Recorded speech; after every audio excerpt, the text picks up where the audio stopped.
একটা আমি পার্সেল করব। আমার কাছে কোনো ভালো কার্টুন কেনার পয়সা নেই। আমি ঘরোয়া ফেলে দেওয়া কার্টুন থেকে আমি কার্টুন বানাচ্ছি। আমার নতুন ই-কমার্স, বেশি খরচা করার দরকার নেই। যে সমস্ত অ্যাভেলেবেল বক্স আছে সেগুলো ইউজ করবো। তার জন্য কী করবো, এটা আমি মেপে নেবো যে এর কতটা করে হাইট ব্রিথ সমস্ত কিছু আছে।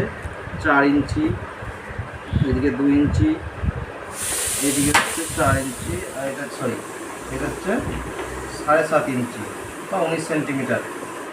এবার আমি দেখলাম যে ওইটাকে চারিধার থেকে কভার করতে গেলে আমার 11 ইঞ্চি, এদিকে 11 ইঞ্চি আর এদিকে 12 ইঞ্চির থেকে একটু বেশি, প্রায় 12.5 ইঞ্চির মতো একটা মাপ দরকার।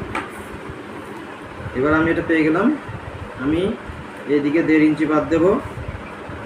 আর এই লম্বাইটা কত ছিল, আমার লম্বা ছিল 8 ইঞ্চি। আমি 8 ইঞ্চি এখানে মাঝখানে রাখবো। 8 ইঞ্চির থেকে একটু বেশি রাখবো, 2-3 সুতো দিয়ে ঠিক মারবো। সেখানে আমি এবারে স্কেল দিয়ে দাগ টেনে দেবো বরাবর, না এটা দিয়ে ভাঁজ হবে অ্যাকচুয়ালি। তারপর আমি এবারে এইগুলোতে মাপ দেবো। এগুলো কত, আমার ছিল কত, 2 ইঞ্চি, 2 ইঞ্চি বা 5 সেন্টিমিটার, 2 ইঞ্চি। তারপরে কত, এদিকে ছিল 8 ইঞ্চি, 4 ইঞ্চি, 4 ইঞ্চি, দাগ দিলাম। আবার 2 ইঞ্চি বা 5 সেন্টিমিটার, আবার এদিকে থাকলো 4 ইঞ্চি, একটু বেশি আছে, ওটা কেটে বাদ দিয়ে দেওয়া যাবে পরে।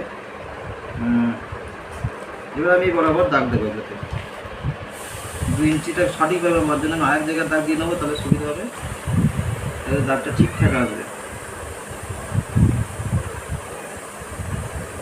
2 ইঞ্চিতে একটা দাগ দিলাম, এখানে 6 ইঞ্চি, 2 + 4, 6 ইঞ্চিতে একটা দাগ দিলাম, আবার 6 + 2, 8 ইঞ্চিতে একটা দাগ দিলাম।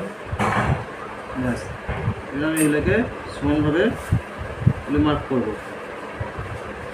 এগুলো কেন দেবো, আমার ভাঁজ করা বা কাটাকুটি করার জন্য আমার খুব প্রয়োজন হবে এই দাগগুলো। যেটা আমি ব্যক্তিগতভাবে বাড়িতে বানাচ্ছি, আমার এই জিনিসগুলো বারবারই করতে হবে।